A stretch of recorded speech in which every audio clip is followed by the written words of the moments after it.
Bueno, y arrancamos de acá hasta las 13. Vamos a terminar cantando todos los que estamos aquí, pero sobre todo hablando de un mundo que tiene que cambiar. Aquí lo ven a Daniel Ryan. Daniel Ryan es hoy el responsable de sustentabilidad, el director del Centro de Estudios de Innovación Sistémica del ITBA, pero muchos años en ONGs antes, por ejemplo en la FARN. ¿Dónde trabajaste antes, Daniel? Sí, José, yo antes de ingresar al ITBA, bueno, durante muchos años trabajé en FAR, Fundación Ambiente y Recursos Naturales, y vinculado a otras organizaciones y proyectos, ¿no? El Centro Regional de Cambio Climático y Toma de Decisiones.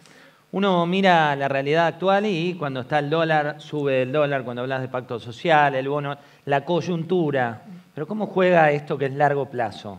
Bueno, ese es el gran desafío que plantea la sustentabilidad, porque en última instancia, como bien dijo el rector Rosas y también en el video, la sustentabilidad plantea básicamente un gran desafío de la forma en que se toman las decisiones, ¿no?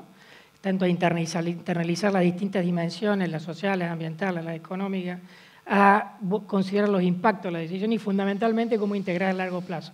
En un país como el nuestro, de crisis cíclicas, eso es un gran desafío, tanto a nivel empresario como a nivel político, ¿no?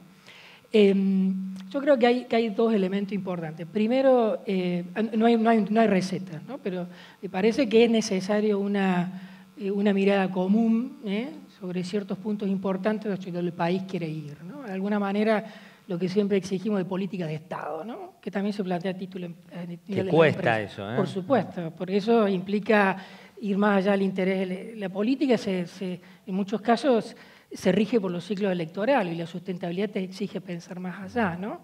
Entonces, ciertos niveles de consenso sobre ciertos objetivos básicos, mirada de largo plazo, que dé propósito, yo creo que es clave porque te permite salir de la discusión más instrumental de la coyuntura e ir en esa dirección. Ahora, y se puede, hay experiencia. En Uruguay, por ejemplo, un país vecino, los tres partidos con representación parlamentaria asumieron y consensuaron cuál es la matriz energética hacia donde se quiere ir Uruguay, ¿no?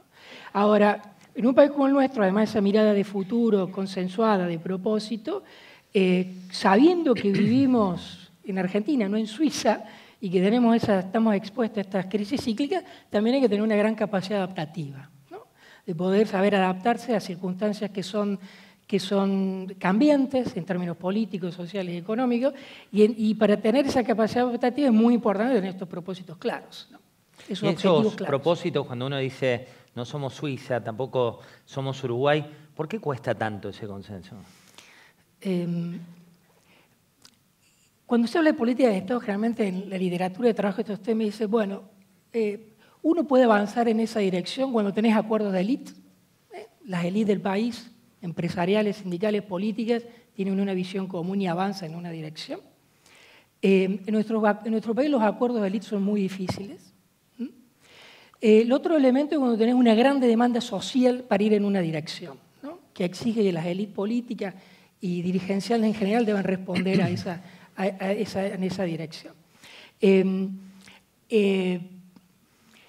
Por ejemplo, el tema de la transición energética es uno de esos planteos, ¿no? Hay una demanda en el país de garantizar seguridad energética, generar empleo, pero también teniendo en cuenta el contexto internacional, que tenemos que ir hacia una matriz más descarbonificada, etc.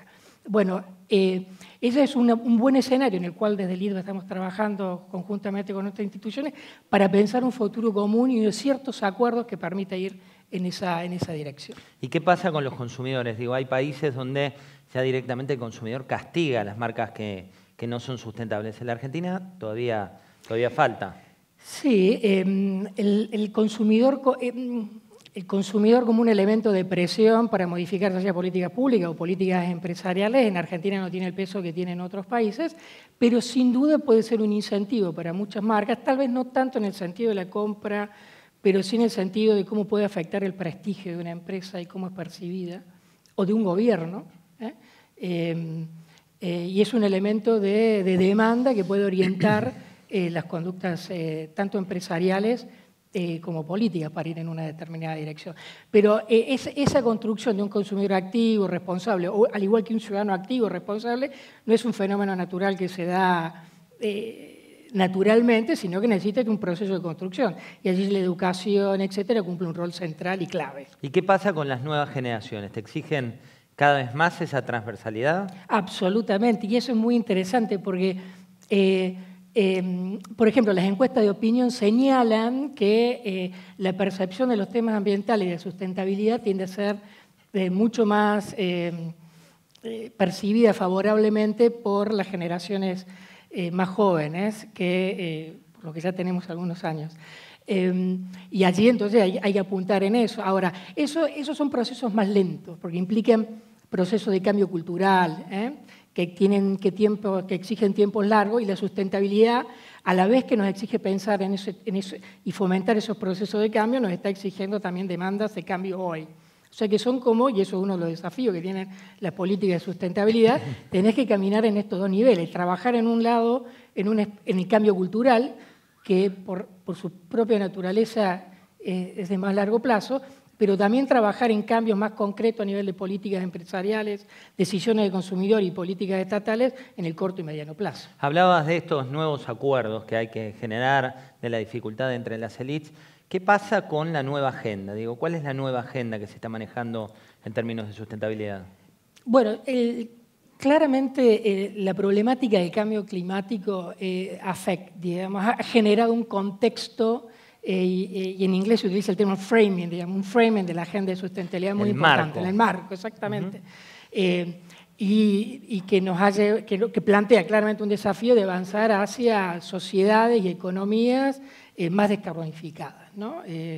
Hace poco tiempo en Naciones Unidas, el IPCC, que es el panel intergubernamental de cambio climático, que básicamente agrupa a los científicos que están estudiando el clima, la modificación del clima y sus impactos, ha planteado que si no llegamos si el aumento de la temperatura es superior al 1.5 grados, ¿cuáles van a ser los impactos? Y van a ser muy graves. Hay grandes zonas de nuestro planeta, países, islas que van a ser gravemente afectados, zonas bajas, etcétera. Y bueno, plantea también ese informe, que es riquísimo. Lo que recién se ha dado a conocer es el informe técnico para decisores de política. Plantean cuáles son las acciones que hay que tomar para avanzar hacia un mundo que no aumente la temperatura más de 1.5. Y son desafíos muy importantes y un cambio en nuestros patrones de consumo y en los patrones de producción que vayan hacia una economía baja en carbono. Y eso en el contexto argentino plantea desafíos particularmente importantes, porque estamos en un contexto donde Argentina, bueno, ha aparecido Vaca Muerta, las posibilidades de explotación del gas, etc. Entonces tenemos, por un lado, una apuesta de muchos sectores y a un enorme potencial que en algunos aspectos ya es realidad de la explotación del gas natural y petróleo, y por el otro lado tenés un mundo que va hacia la descarbonización. Ahí hay un caso concreto, pero digo, ¿qué tan lejos está la Argentina de la agenda global? ¿Ya estamos completamente integrados en lo que tiene que ver con sustentabilidad o falta mucho? En términos políticos e institucionales, Argentina tiene un desarrollo institucional importante en materia de política pública, institucional, digamos. No estamos sustancialmente atrás. Se podrán hacer mejoras. Te diría que el mayor desafío no es tanto en la generación de nueva política y normas como en la aplicación, la implementación, etcétera, ¿no? Lo que sí creo es que a nivel, y esto sí tiene que ver con la implementación, a nivel de los cambios de patrones de consumo y de producción, allí hay un desafío importante, ¿no? Por ejemplo, en el IDVA está el Observatorio de Logística Sustentable, todos los años produce una encuesta, y ha producido la encuesta del 2017-2018, que la van a dar a conocer ahora el mes que viene. Hay un evento donde se va a dar a conocer, pero ya hay algunos resultados preliminares, pero nos demuestra que es una encuesta sobre práctica de sustentabilidad en el sector empresario argentino, donde hay avances importantes, pero en general, más allá de casos particulares, tienden a ser prácticas aisladas, o sea que no está integrado al corazón del negocio. Bueno, ese mismo análisis que el Observatorio de Logística del IDVA hace con respecto al sector empresario, yo que trabajo en política pública y la gente que trabaja en política pública, también lo hacemos con respecto a la política pública en general en Argentina. Tenemos avances puntuales importantes, falta una integración mucho más fuerte de la dimensión de sustentabilidad en las estrategias de desarrollo. Daniel, la última tiene que ver con la educación, ¿no? Cuando uno habla de sustentabilidad, ¿qué tan integrado está en los valores del mundo, en los programas, en las carreras, en la educación, más allá del IDVA, digo, cuando mirás el mundo académico local? Hace tiempo estuve en una conferencia en Uruguay y un expositor uruguayo dio una frase que me pareció muy interesante. Dijo, la sociedad tiene problemas complejos, los estados tienen ministerios para enfrentarlo y las universidades tienen facultades. Entonces hay claramente un enorme desafío de la complejidad de los temas de sustentabilidad, a la integración del conocimiento, a la integración de las diferentes disciplinas, etc. En el sector universitario, y en particular y otras universidades, se está avanzando en esa integración de las distintas disciplinas para poder abordar estos problemas complejos, pero todavía hay mucho que hacer. A nivel de la educación primaria y secundaria, yo no conozco mucho en el tema, pero hemos tenido avances importantes en los últimos tiempos, en incorporar más formalmente la temática ambiental y de sustentabilidad en la currícula escolar, en programas. Hay programas muy exitosos en algunas provincias de Argentina, en Ciudad de Buenos Aires. Y eso de alguna manera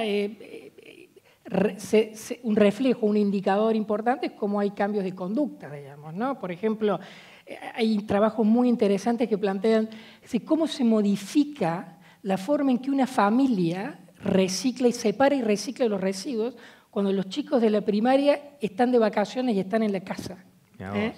Cambian los hábitos. Exactamente. Hay trabajos muy interesantes en esa dirección. Daniel Ryan, responsable de sustentabilidad de Litma, muchas gracias. Gracias, José. Gracias a todos.